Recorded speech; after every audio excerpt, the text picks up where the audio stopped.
Have you ever tried to be more mindful only to completely forget about it 2 minutes later? There's nothing wrong with you. That is actually a part of the practice.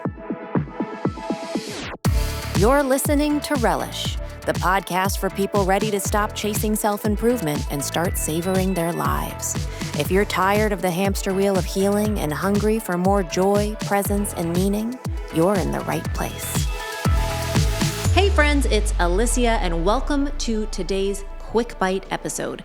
Here on Relish, my intention is to help you savor your life more because the more present you are for moments of life, the more meaning they hold. And mindfulness is one of my favorite tools for that. Today, I want to share something I learned about the roots of mindfulness that have really supported my practice. So let's go back to the basics. First, what is mindfulness? Mindfulness is a type of awareness of the present moment, but it's not just any type of awareness. It's non-judgmental awareness. So mindfulness is about noticing what's happening right now inside your body and also outside in your environment. But it's doing this without labeling anything as good or bad and letting your attention just be with whatever's here. Jon Kabat-Zinn, he's one of the leaders in the space. He often says mindfulness is simple, but not easy. So let me give you a taste of that. Right now, I invite you to stop and just become present to yourself. And you don't have to close your eyes, but you can if you want. Obviously, stay safe for whatever you're doing. But either way, just bring your awareness inward and notice what's happening without judging any of it.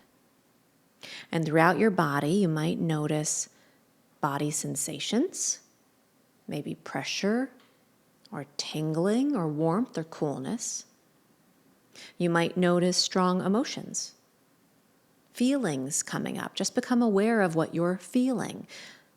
Maybe you're relaxed or curious or open. Maybe you're stressed or frustrated. Not trying to change it, just observing.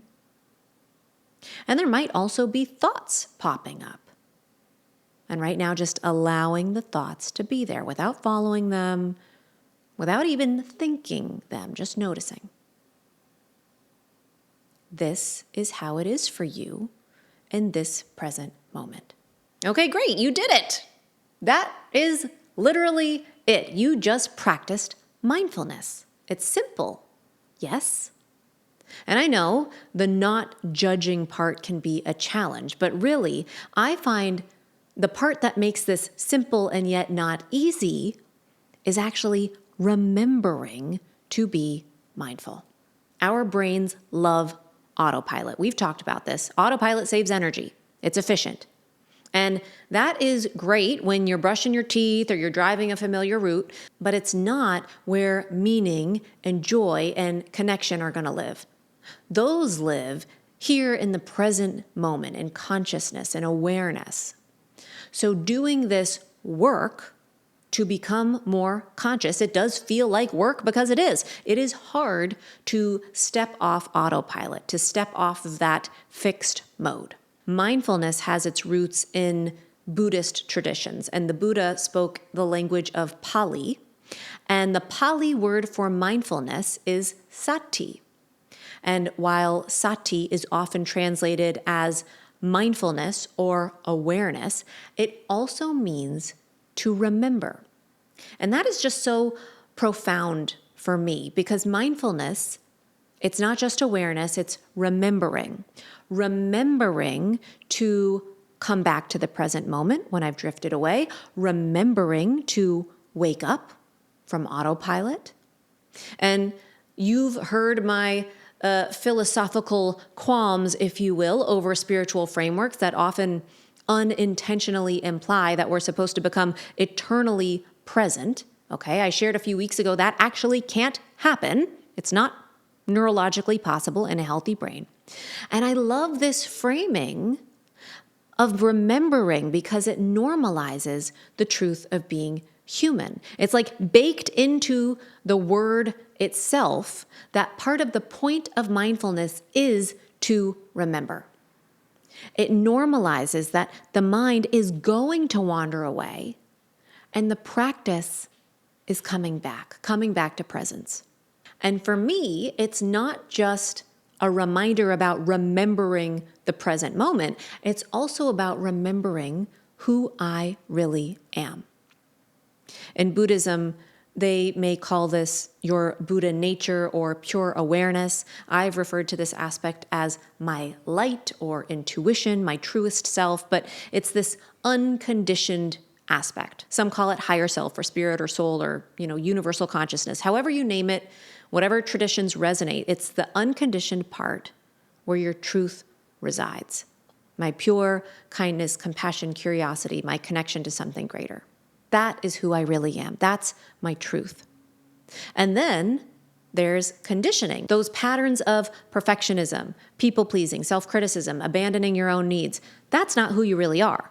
That is a part of your human experience, but it's not your truth. And that conditioning, I almost see that it's like over time, we've taken that on and it's covered up the unconditioned truth beneath. And the work of personal growth and all spiritual development really is shedding that conditioning to reveal the truth that's always been there.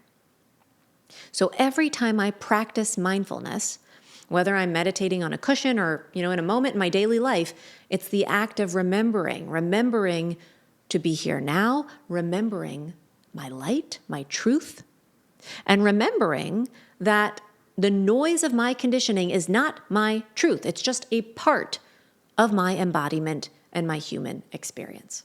To me, this is so normalizing.